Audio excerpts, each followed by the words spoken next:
My name is Gavin Evans, and this is my review of Violent Night.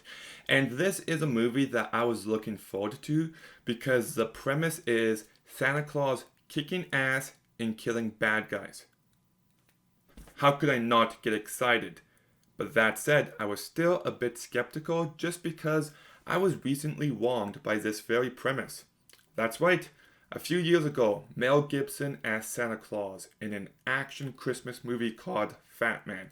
And I was so excited only for there to be 5 minutes of action and that's it. My heart was broken. I was devastated for months afterward. And I finally recovered in hoping that this wouldn't be the case with this movie. And after watching it, I'm indeed brokenhearted yet again, and it will take me a while to recover. This movie is wasted potential. The whole reason why I want to watch a movie like this is, like I said, to see Santa Claus kick ass and to kill bad guys. My bar isn't very high. That's all I want. But this movie's version of Santa Claus never actually feels like Santa Claus. He's a washed up drunk instead of being this happy, joyful, kind old soul. And it never feels like I'm watching Santa Claus in this movie. It feels like I'm watching Billy Bob Thornton in Bad Santa's character. And I just wish it embraced its premise more. And on top of that, once again, for an action movie where all it's supposed to be is Santa Claus kicking ass and killing bad guys, there's very little of that.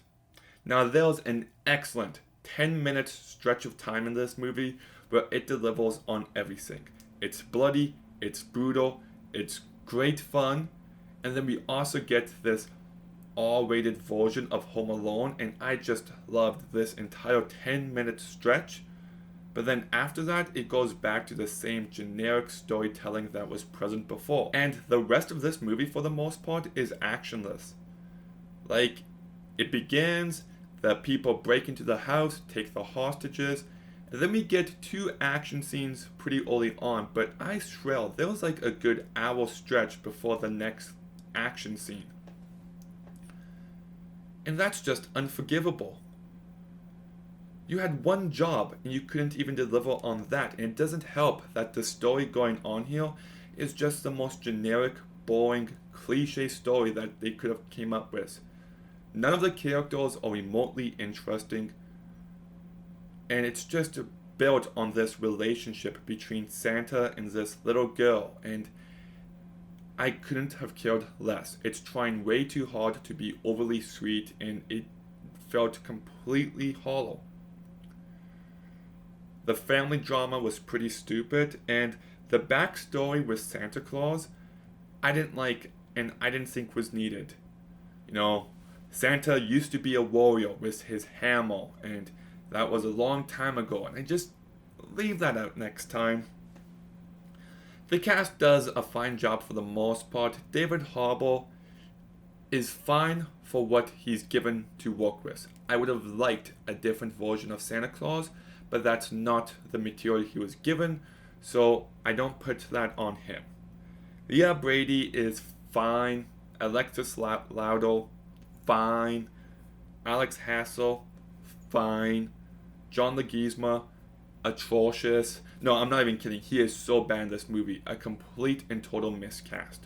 Whoever thought Sid the Sloth could be this intimidating villain should be fired. Like, he's just trying so hard, but I can't take him seriously.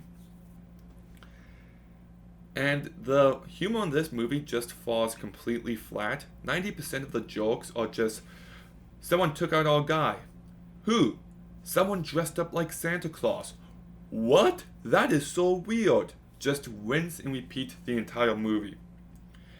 And also, it beats you over the head with its message that the people in your life are important and money and greed is bad.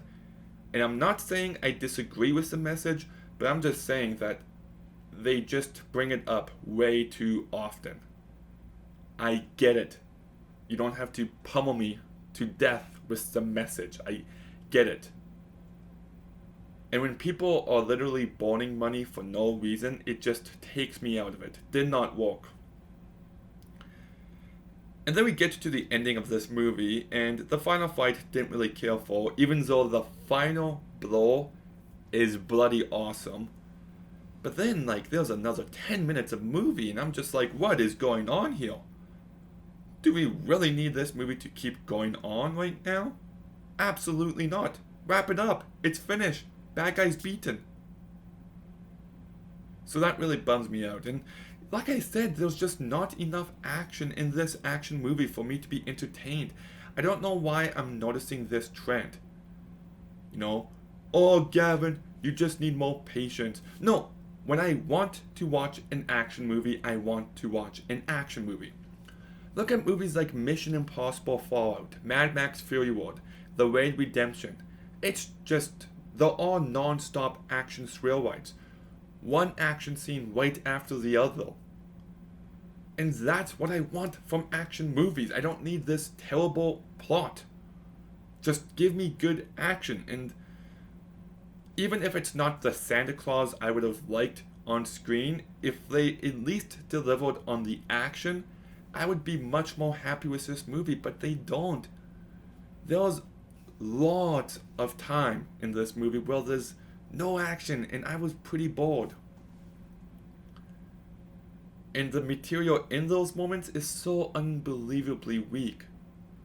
So I feel like it's wasted potential, doesn't have enough action, the humor isn't good, it has a terrible villain, and yes, there's about 10 minutes of this movie where it really comes to life, but that's as positive as I can get on it, so I'm going to go ahead and give Violent Night a 4 out of 10.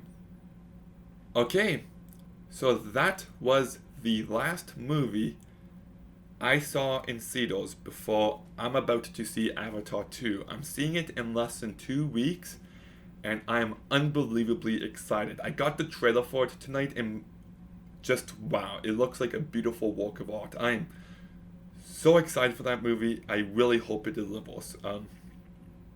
Yeah, like that's the next movie I'm saying. That's awesome. So yes, Avatar 2. Are you excited for it? Let me know in the comments down below. Oh, also, did you see Violent Night? Did you like it or whatever? Let me know in the comments down below. Make sure you like, comment, subscribe. Stay tuned for some more videos soon. And Gavin, out.